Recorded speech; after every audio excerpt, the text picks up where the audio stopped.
안녕하세요. 키보드 빌드 스트리머 승업입니다. 오늘은 제가 몬스기계 M3를 빌드해 보도록 하겠습니다. 몬스기계 M3는 가격이 정말 말 그대로 깡패입니다. 요즘에 나오는 플라스틱 기성품 키보드 시장을 씹어먹을 정도의 어마어마한 가격 경쟁력이 있습니다. 어떻게 이 가격에 이런 제품이 나올까 놀랄 정도로 말이죠. 그리고 가격이 이렇게나 저렴함에도 키보드 자체는 또 흠잡을 곳 없이 너무 괜찮게 나와서 그냥 알루미늄 커스텀 키보드 시장의 깡패라고밖에 말씀드릴 수 없는 것 같아요. 저는 몬스기계에서 M3 제품을 지원받아 이 영상을 제작했습니다. 이건 포스 브레이크 모드에 사용하는 스티커입니다. 이건 뭔지 모르겠네요. 이것은 보강판에 결합하는 실리콘 게스킷 여분입니다. 말랑말랑하죠. 스테빌라이저 나사와 하우징 여분 나사, 육각 렌치가 들어있습니다. 기판에 결합하는 무보강용 투명 스테빌라이저 세트가 들어있습니다. 제가 제공받은 제품은 비아 매핑이 가능한 글로벌 버전입니다. 펑션 조합키와 백라이트 설정이 안내되어 있는 설명서입니다. 이것은 테이프 모드를 할 때 기판 아래쪽에 붙여주는 테이프입니다. 기본 구성에는 먼지 유입을 막아주는 투명 플라스틱 커버도 있습니다. 드디어 키보드가 등장합니다.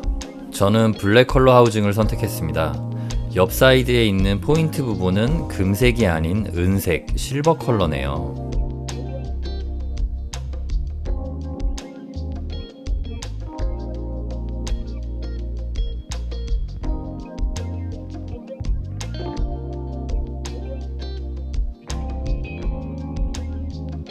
사이드를 장식해주는 은색 포인트 부품이 내부에서 살짝 덜그럭거립니다. 이 부분은 키보드를 빌드하면서 손봐주도록 하겠습니다. 커스텀 빌드의 시작은 언제나 스테빌라이저 튜닝으로 시작됩니다. 철심의 끝부분을 톡톡 건드려보면 철심이 휘어있는지 판단할 수 있습니다.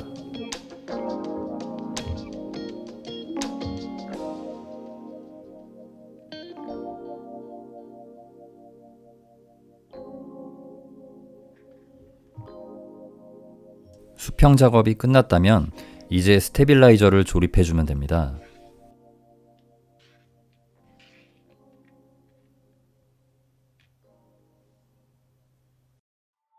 스테빌라이저 하우징 안쪽에 윤활제를 발라줍니다.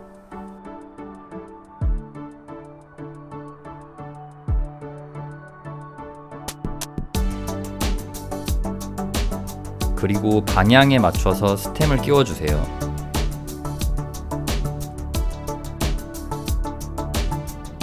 스테빌 스템에서 구멍이 2개가 보이는 쪽이 철심을 넣는 방향입니다. 저는 스테빌라이저 철심을 윤활할 때는 퍼마텍스를 선호하는데요. 철심을 윤활할 때는 이렇게 철심을 윤활제에 푹 담갔다가 뺀 다음에 묻어있는 윤활제를 펴발라서 작업을 합니다. 철심을 장착할 때는 스테빌 스템의 바닥 방향 쪽에 있는 구멍으로 철심을 넣어줘서 결합을 합니다.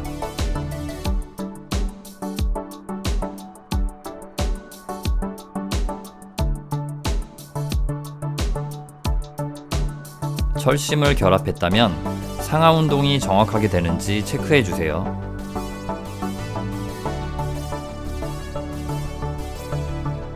스테빌라이저 수평 윤활 작업이 끝났다면 이제 하우징을 분해해서 기판을 꺼내줍니다.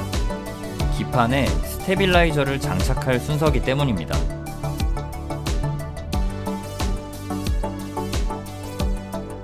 상판과 하판을 분리해 줄 때는 도터보드 케이블이 단선되지 않게 조심해줘야 합니다. 하얀색 필름지는 쇼트 방지 필름입니다. 기판이 알루미늄 하판과 닿아서 쇼트가 나는 것을 방지해주는 필름인데 그대로 놓고 쓰셔도 되고 스티커 방식으로 되어 있어서 하우징 안쪽에 붙여서 사용하셔도 됩니다. 저는 이번에는 사용하지 않고 빌드해 보았습니다.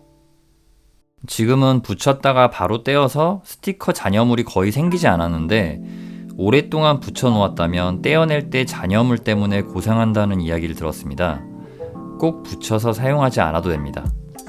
옆면을 장식해주는 부품에는 아까 확인했듯이 유격이 있어서 건드리면 틱틱거리는 현상이 있었습니다. 이 부분은 스티커 작업을 사용해서 유격을 없애줬습니다.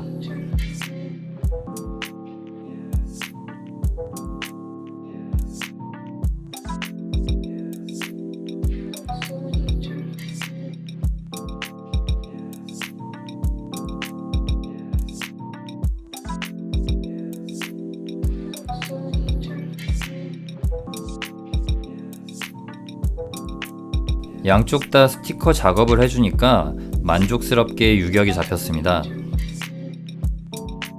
이제 도터보드 케이블 선을 제거해서 기판에 스테빌라이저를 장착해 보겠습니다. 상판을 옆으로 치우는데 뭔가가 떨어져서 확인해 보았습니다. 인디케이터 디퓨저가 떨어졌었네요.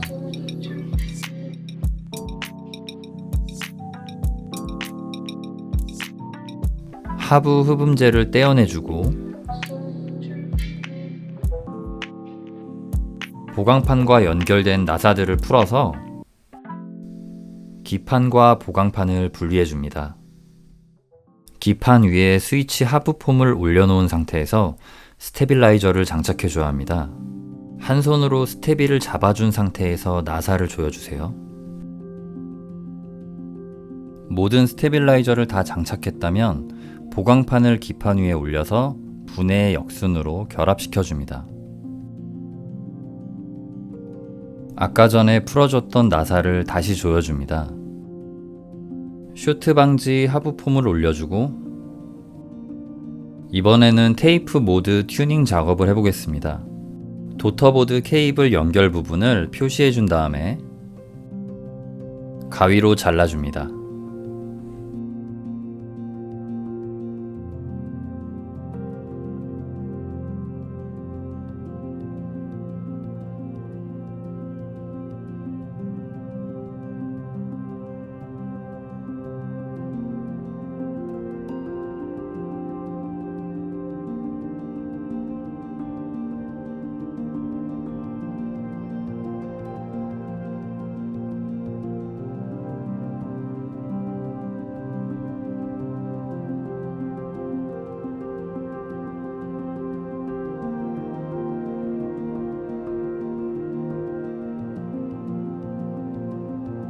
방향에 유의하면서 도터보드 케이블을 연결해주세요. 이것은 포스 브레이크 모드 튜닝용 테이프입니다.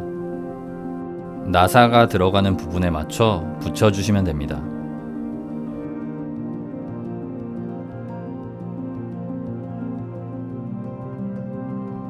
양 사이드 쪽 은색 부품 쪽에도 유격을 최소화하기 위해 스티커를 붙여주겠습니다.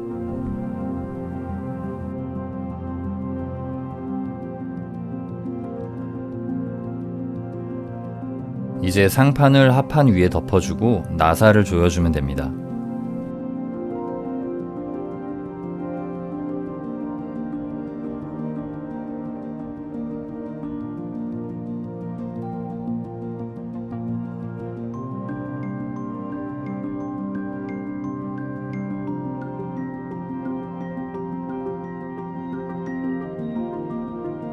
손으로 툭툭 만져보니 확실하게 은색 포인트 부품의 유격이 해결되었다는 것을 알 수 있었습니다.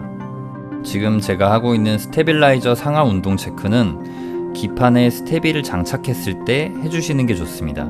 이번 빌드는 아코 CS 피아노 스위치를 사용해 보겠습니다. 피아노 스위치는 손 윤활이 되어 있는 리니어 스위치입니다.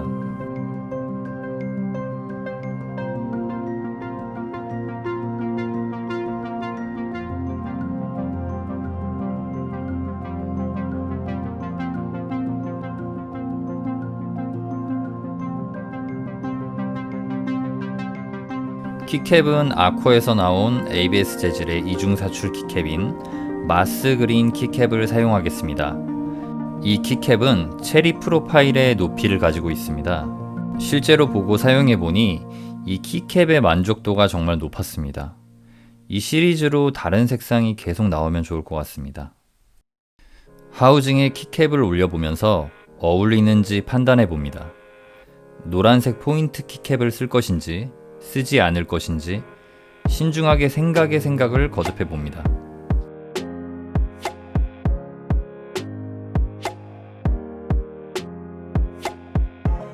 결론적으로 저는 노란색 포인트 없이 매칭하는 것을 선택했습니다. 요즘에는 이런 깔끔한 매칭이 더 마음에 듭니다.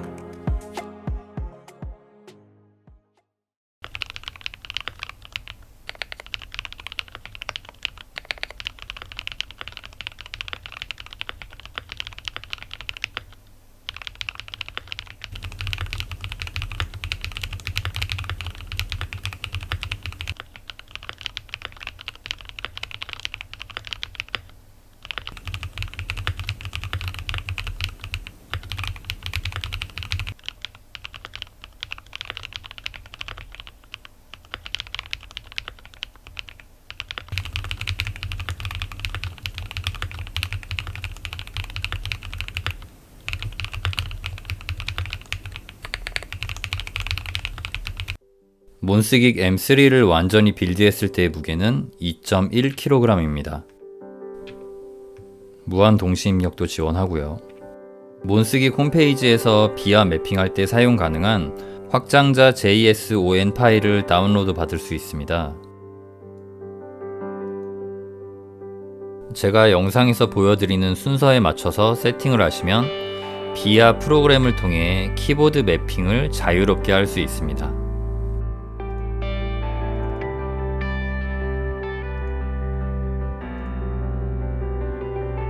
비아에서 M3가 확실하게 인식이 되었습니다.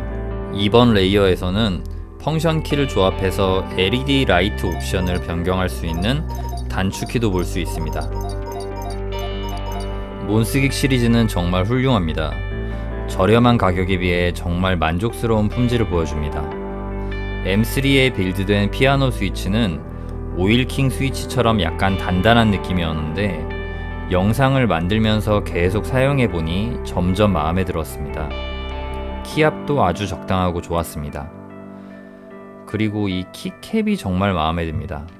폰트도 깔끔하고 색상도 키보드와 너무 찰떡이고 타건감도 너무 마음에 듭니다.